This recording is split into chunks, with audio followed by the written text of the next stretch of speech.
En sonunda döveceğim birini, o olacak yani. Sonunda Çek Cumhuriyeti'ne geldik. Şuradayız.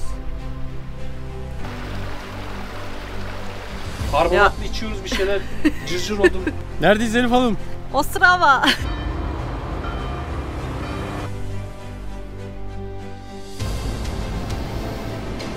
Bence tam olarak bir fitilli.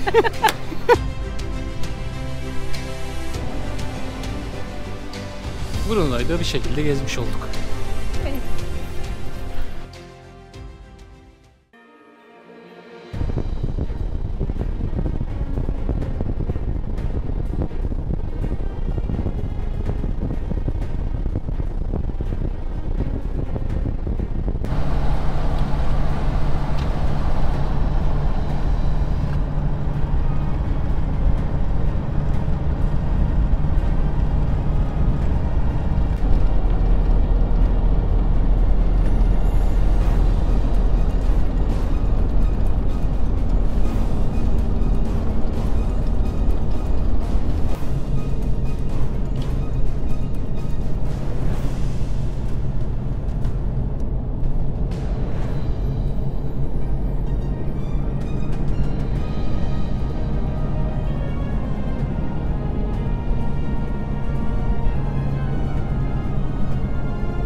Şu Liptovska kasabası su altında kalmış.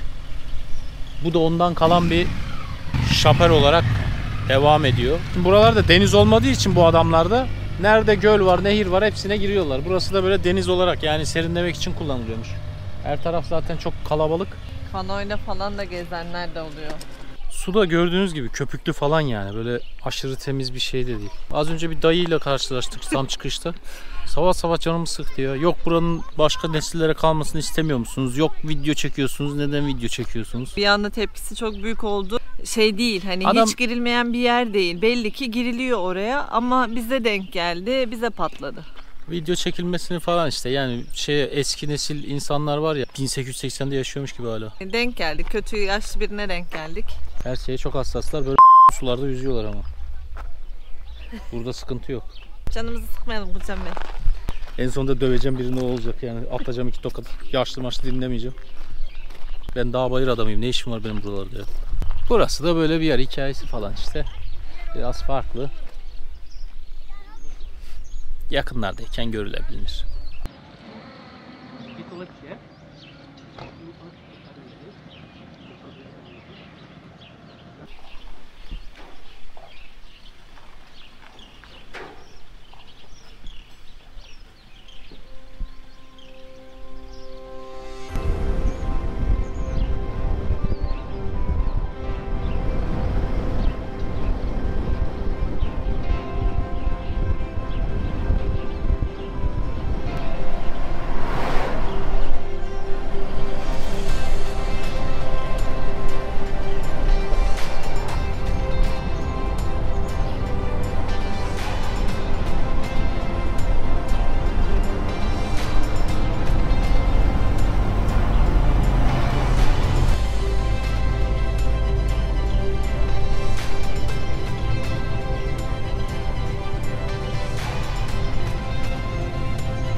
Çek Cumhuriyeti'ne girdik.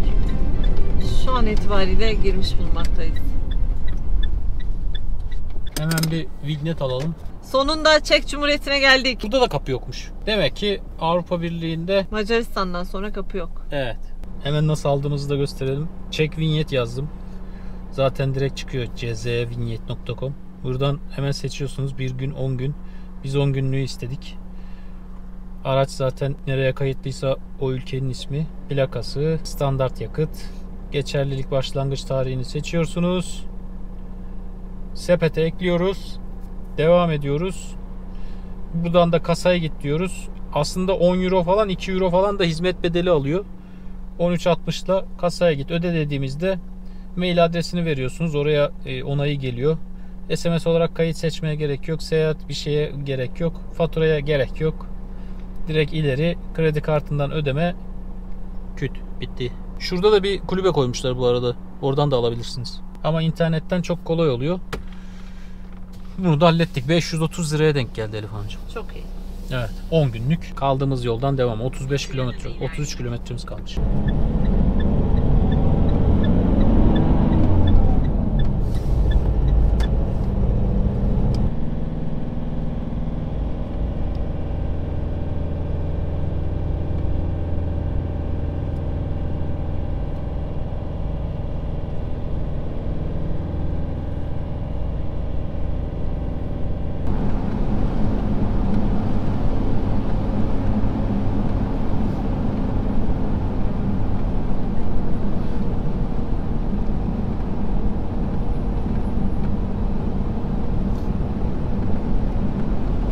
Arkadaşlar orman çok güzel. Ağaçlar çok güzel. Gidiş gelişe tek bir şerit vermişler. Bence ormanı çok almayalım diye tek bir yol yapıp böyle devam etmiş adam. Ya mantık sanki onun üstüne kurudu gibi. Cepler yapmışlar ama yani o ceplere denk gelmen lazım. Burası bizim kadar mesela şu an ve gidiş geliş burası. Orman süper ya. Çam ağaçlarıyla çevrili. Hem Artık de devasa. çama döndü olay.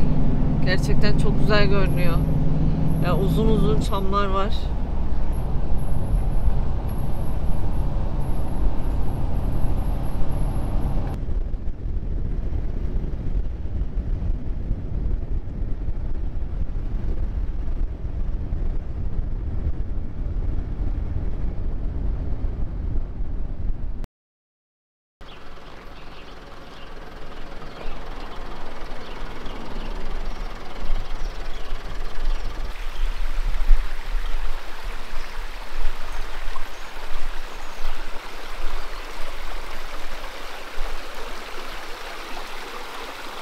Dere kenarına geldik Gürcan Bey. Geldik akarsu.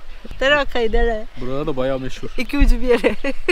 Bu geceyi geçirip yarın nereye gideceğiz? Ostrava mıydı? Ostrova'ya gideceğiz arkadaşlar. Oraya doğru devam edeceğiz. Neredeyiz şu an? Şuradayız. Ostrava burada. Yarın gider ve o kasabayı gezeriz. Oradan da zaten başka bir noktaya devam edeceğiz. Şuru şuru solarak gör, çok güzel. Değil mi? Evet. Hadi gel biraz keyif yapalım.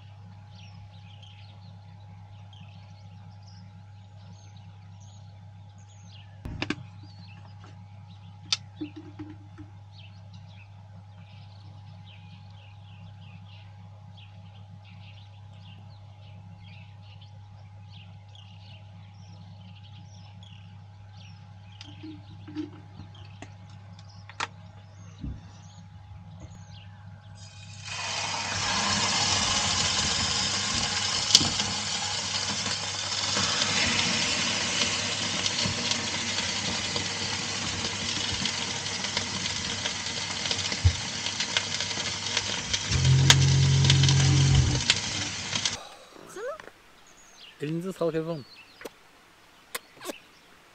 Yiyelim, Afiyet olsun canım. güzelleşelim. Yalnız et çok güzel görünüyordu. Pişirirken de çok güzel. Sanki pişti yumuşacık.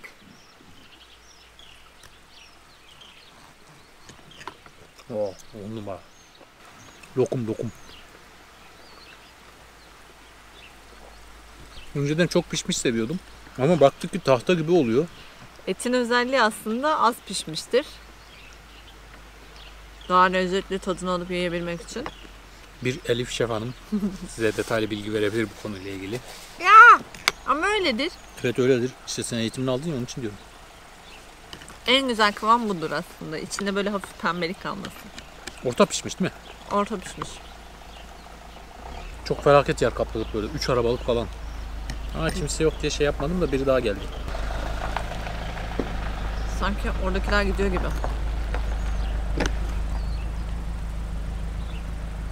Yaklaşık 3 hafta sonra Çekya'ya girmiş bulunuyoruz.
Arkadaşlar yurt dışında böyle bisikletlerin arkasından gitmek zorundasınız.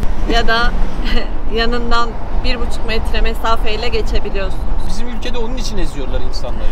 Şimdi bu adamlar buraya alıştığı için arabalar arkalarından gidiyor. Geçecek fırsatı, boşluğu bulana kadar. Şimdi bizde öyle bir şey yok ki. Bizde zaten böyle gittiği zaman arkadan vuruyor, çekil lan kenara diye adamı altına alıveriyor. Kızıyorlar bir de adamlara. Evet. Buradaki o kültür bambaşka. Yani bisiklet arabadan daha öncelikli. Kesinlikle. İnsan ve bisiklet Evet. bu arada. Yaya ve bisiklet için ayrı tabelalar var. Ya aslında trafik kuralları normal olması gerektiği gibi ama biz böyle yetişmediğimiz için bize çok garip geliyor. Bence çok güzel bir özellik. Tabii. Olması gereken bu zaten canım. Öncelik insanın olması lazım. Aynen öyle. Çekya'daki ilk mazotumuzu alıyoruz. 35.90. Bakacağız artık. Ülke ülke mazot fiyatlarını tespit ediyoruz. Keşfediyoruz. Dizel koydum değil mi? Evet. 1780 para. Bakalım 1780 para kaç TL? Suyumuzu da benzin istasyonundan alabiliyormuşuz. Meşhur. Gürcan Bey zor da olsa meşhur yeşil hortumunu çıkardı. Onunla birlikte alacak. Kasiyerle anlaşmış. İngilizce çok yok. Hiç yok hatta. Water bile yok. O derece. Bizde de Çekçe yok. Aynı şeydeki Macaristan'daki dayı gibi olduk. Ama water, fış fış, su falan derken Burada da çeşme varmış. Direkt arkaya yönlendirmiş. Çok da güzel bir şekilde hortumumuzu bağlayıp suyumuzu alıyoruz. bak beğenmedin. Yeşil hortum. Hayat kurtarır. Hiçbir işe yaramadı. Ama bunun yeşil hortumla da alakası yok. Yani normal hortum da olmazdı. Aldığımız yerlere çünkü hortum olacak bir sistem yok. Bu arada gerçekten ciddi anlamda su sıkıntısı var. Bütün her yerde geçtiğimiz vardı. Ülkemiz cennet cennet. Kıymetini bilin. Gerçekten Bizim öyle. kurulu düzenimiz var, gelemiyoruz artık. Değil mi? Lan ilk fırsatta kaçacağım. Böyle bir şey olamaz ya. Ben hiç Avrupa hiç benlik değilmiş. Abi bizde 5 metrede bir çeşme var ya her yerde. Her yerden su çıkıyor çünkü Ülkenin her bebeğim tarafı yani. su cenneti. Burada su yok. Çıkan Evet. suda soda. Karbonatlı içiyoruz bir şeyler. Cırcır oldum. Her gün cırcırım. Ya tamam. O zaman suyumuzu doldurup Bana yolumuza gerçekleri devam konuşturma. ediyoruz. Avrupa tam bir Altın- algı Sarı operasyonu. Avrupa algı operasyonu. İnanmayın. Her şey pahalı. Doğru. Evet, burada çöp sıkıntısı da var. Çöp kutuları hep ayrıştırılmış. İşte plastiktir, kağıttır, camdır falan ayrıldığı için herkes öyle atıyor, alışmış. Biz çöp atmakta biraz zorlanıyoruz. Çünkü hepsini bir yere biriktiriyoruz. Doğru yere attın değil mi? Bilmiyorum, orada da poşetler var. Eyvah eyvah. Çöpümüzü atacak yer de bulamıyoruz. Gürcan Bey, biz de artık ayrıştırmamız gerekiyor çöplerimizi. Evet, buradaki Cam, sistem kağıt öyle. ve plastik olarak. Çok mantıklı işler yapıyorlar da işte alışık olmayan şeyde şey Evet. durmaz muhabbet var ya. Alışacağız ama. Tam alışacağız, geri döneceğiz. Ama zaten paramız da bitecek büyük ihtimalle. Bence bitmeden dönebilirsek çok şanslıyız. Dönünce 6 ay evden çıkmayacağız. Yapacak bir şey yok.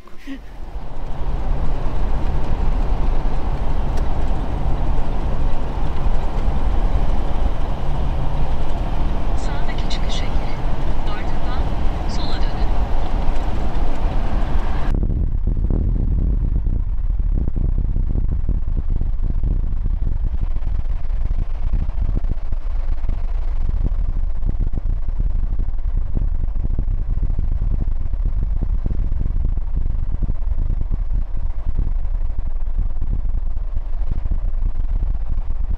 Az önce gördüğümüz fabrikalar Çek Cumhuriyeti'nin en eski fabrikasıymış.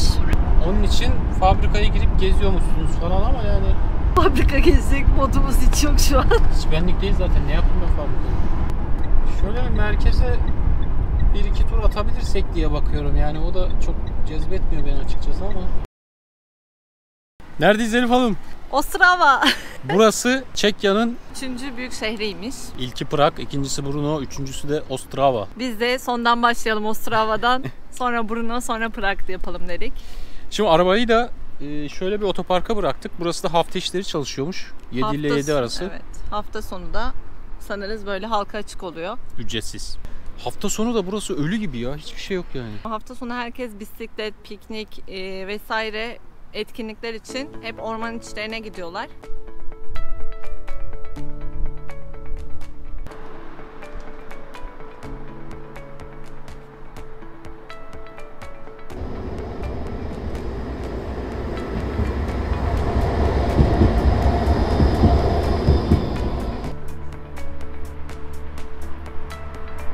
Bütün mağazalar, dükkanların hepsi kapalı. Ses de hiç yok.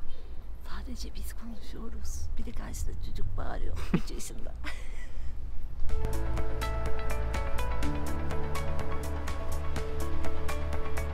Burası 19. yüzyıldan kalmaymış. Sütunlar da 70 metreymiş yüksekliği.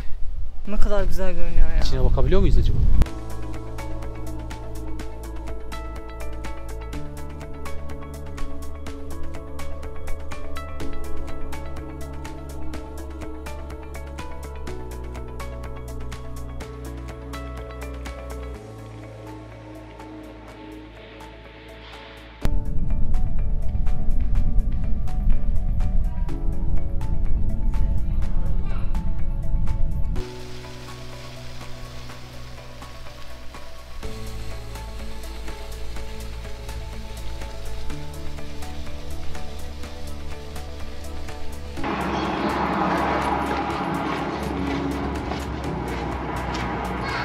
Karşınızda Ostravais Nehri.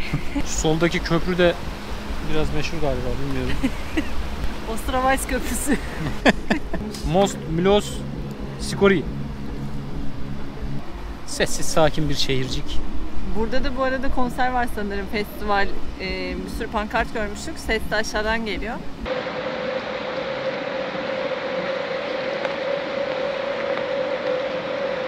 İnsanlar buradan yürüyor. Gürcan Bey, orası bisiklet yolu, burası yaya yolu. Onu bile ayırmışlar. Adamlar her şeyi düşünmüş. Zaten kimse yok ki burada. Kim kime çarpabilir yani? Şimdi sen çarparsın.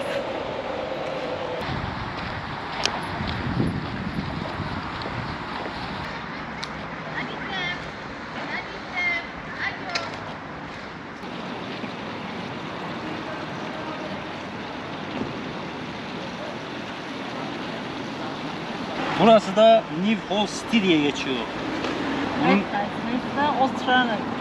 Ostravi. Ne? Yazıyor da. Repnice Mesta Ostravi. Evet, Ostravi. Belediye binası. Her yer Ostravi. Bunun tepesinden manzarayı izleyebiliyorsunuz. Ha tabii biz çıkmayacağız. Ostrava genel olarak bu şekilde bir yer. Ve Brno'ya doğru yolculuğa çıkacağız. Büyük ihtimalle yarı yolunda dururuz diye tahmin ediyorum. Çünkü yaklaşık 200 kilometre.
Herkese günaydın. Günaydın. Elif Hanım bana armut verdi. Evet, sabah kahvaltısından sonra birer armut yiyelim dedi. Şurada küçük bir gölet var. Oraya bir gidelim, o gölü de bir görelim. Sonra artık zaten Brno'ya doğru devam edeceğiz arkadaşlar.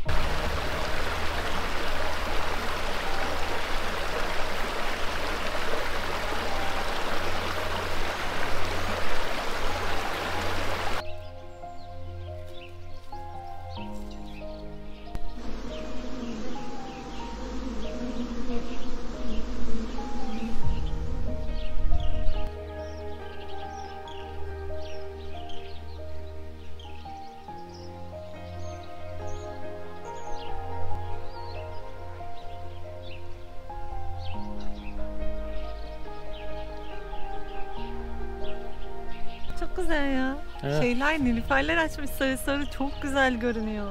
Şu an tabii sabah olduğu için hafta içi. Restoranda da kimse yok. Hadi artık biz yolumuza koyulalım Elif Hanımcığım. Nereye gidiyoruz? Brno. Buradaki sistemde yolda yapılan herhangi ufak bir çalışmada dahi bu sistemi yapıyorlar. Buraya kırmızı yanıyor, insanlar geliyor araçlarıyla. Sonra burada yeşil yanınca onlar orada bekliyor, orada kırmızı yanıyor. Buradakiler geçiyor.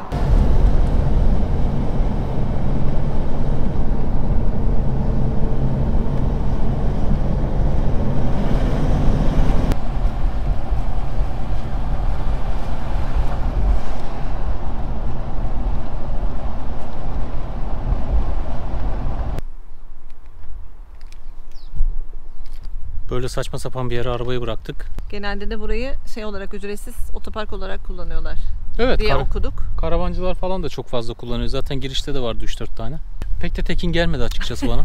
Gülcan Bey'e gelmedi ama acayip araçlar var yani burada. Bıraktın ama ne olacağı meçhul olan noktalardan gibi. Yok ya, bir şey olmaz. Neyse, şimdi artık merkeze doğru devam ediyoruz. 3-4 yer görüp zaten sonra tekrar geri gelip devam edeceğiz.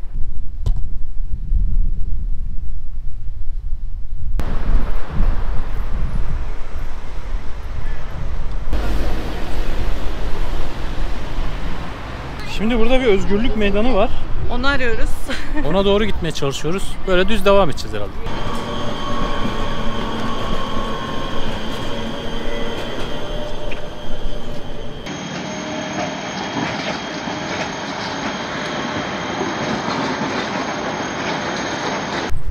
Karşımızda da güzel bir bina var. Ben belediye binası dedim, Gürcan Bey üniversite dedi. Sarı bina üniversiteymiş. Buradakine baktık, şarap fonu falan yazıyor. Evet, şarapla ilgili bir şeymiş. Ne olduğunu anlayamadık. Ama yapısı güzel. Evet, çok güzel.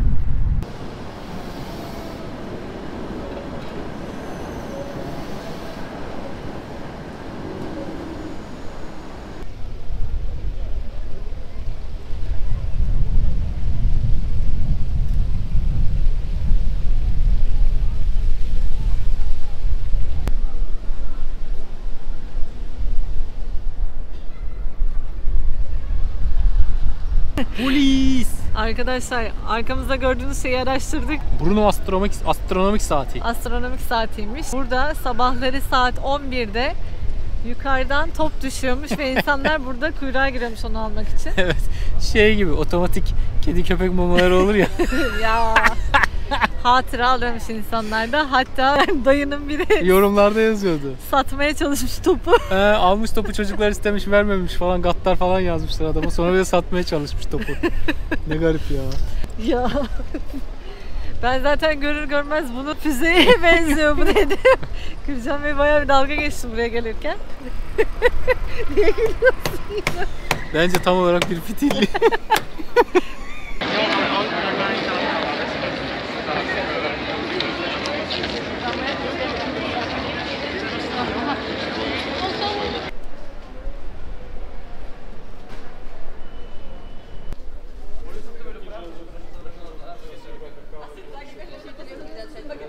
Her yerde uuu oluyoruz. Döndük uuu falan olduk. Bir de pazar kurmuşlar.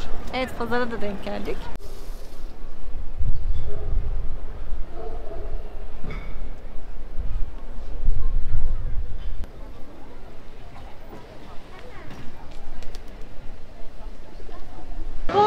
Buraya da sandalyeler koymuşlar.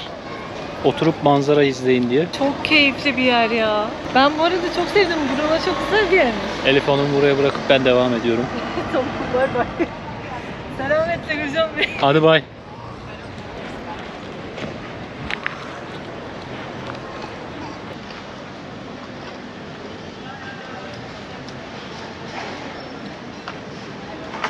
İnsanları restorana sokuyor Elif Hanım. Abi bu soktu. Abi bu. Bunun yüzünden girdik. Afiyet olsun. Afiyet olsun. Afiyet olsun efendim, afiyet olsun. Seni yüzünden. Huzur ettim yüzü sosyetini.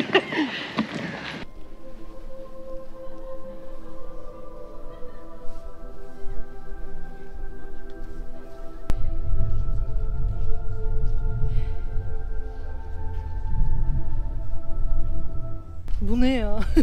Bu gotik tarzda bir katedral. En etkilendiğim bu oldu benim. St. Peter ve Paul Katedrali.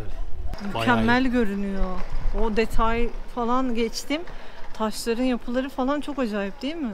Çok iyi. Ben demek ki gotik tarzı seviyorum. Evet, ben de seviyorum. Dracula da böyle severdi.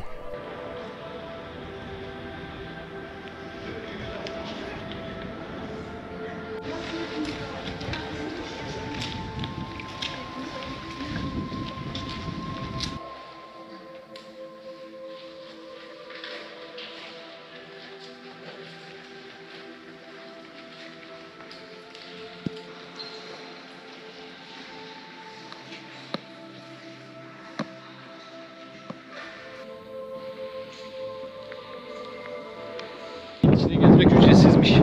Ücretsiz yerleri severiz bilirsiniz. Hemen yapıştırdık içine. İçi de muhteşem bebeğim. Kesinlikle. Çok güzel.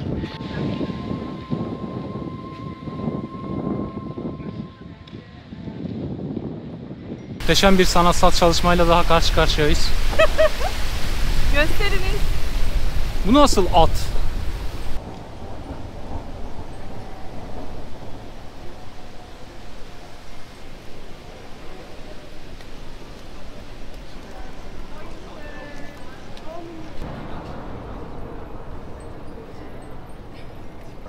Geri dönelim efendim. Bize bu kadar turistik gezi yeter. Yeter. Brunei'yi da bir şekilde gezmiş olduk. Evet. Çok keyifli bir geziydi bence. Çok kısa mesafelerde bir sürü şey gördük. Güzel, kısa gezilebilecek bir yer, rota burası. Her şey merkezde zaten, şehir merkezinde.